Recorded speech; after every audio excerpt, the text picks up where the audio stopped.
PD30 Carburetor Throttle Cable Installation Guide. Step 1.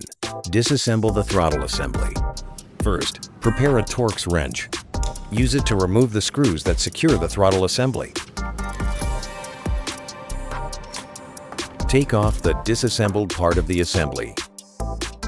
Then, use a Phillips screwdriver to loosen the screw on the protective cover. Remove the cover and take out the bushing inside. Step 2. Install the throttle cable.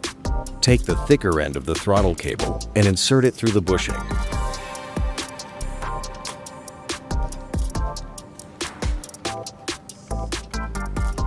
Then place the bushing back into its original position inside the throttle assembly. Route the cable through from the inside.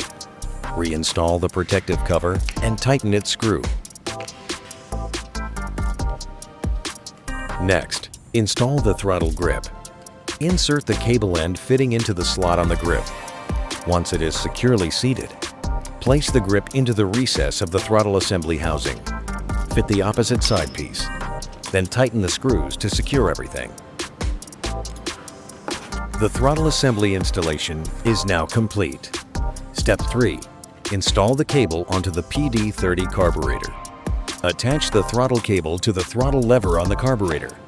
Snap the cable end into the lever slot. Lift the cable upward.